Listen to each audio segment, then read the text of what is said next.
نحمده ونصلي على رسوله الكريم أما بعد صدق الله العظيم آزاد ہندوستان کی تاریخ میں دو دن یادگاری حیثیت اور قومی اہمیت رکھتے ہیں۔ ایک 15 اگست کا، دوسرا 26 جنوری۔ 15 اگست کو ہندوستان آزاد ہوا اور 26 جنوری کو ہندوستانی جمہوریت بنا۔ آج 15 اگست کو ہندوستان کی آزادی کی سالگرہ۔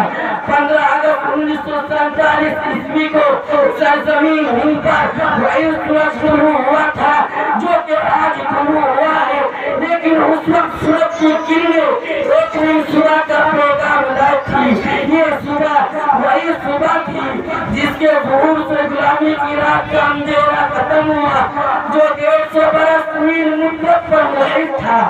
اسی رات تہذیب کے خود ساختہ بڑے ٹھیکیداروں کو ہم نے پھول سے معصوم شہزادوں کا خون پیتے دیکھا۔ اسی رات بیٹوں کا سر کاٹ کر چشمے سجا کر باپ کے سامنے پیش کیے گئے۔ اسی بھیانک رات میں ہنرمند اور ماہر مستعار اور کاریگروں کے ہاتھ نرم ہوئے اور انگوٹھے قطع کیے گئے اور کسانوں کی زمینیں چھین کر ان کو دو پدر کی ٹھوکریں کھانے کے لیے چھوڑ دیا گیا۔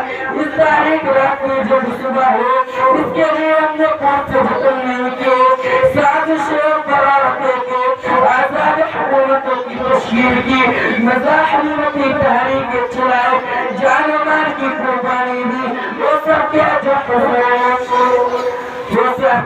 حضور آزادی کے لیے ناگزیر ہوتا ہے، لیکن جب اس بھیانک رات کی صبح ہوئی تو جس خون نے جلیانوالہ باغ کی مٹی کو 36 سے ہمکنہ کر دیا تھا، اس کی ارادی رخصت ہو چکی تھی۔ وطن کا اتحاد پارا پارا تھا، امن سکون غائب ہو چکا تھا، دشمن کا راج تھا، پھولوں کی پتیاں اور پگڑیاں بکھر چکی تھی اور بلبلیں کہیں دکھائی نہیں دیتی تھی۔ یہ بات انسانی فطرت کے خلاف نہیں کہ اگر جنگ آزادی کے فائدوں سے لوگ محروم رہے تو ان کا دل اطمینان اور قلب سکون جاتا رہتا ہے، وہ دور غلامی کو یاد کر کے آئے بھرنے لگتے ہیں۔ اس دور کے اطمینان و فراغت اور خوشحالی کا تصور ان کو کرتا دیتا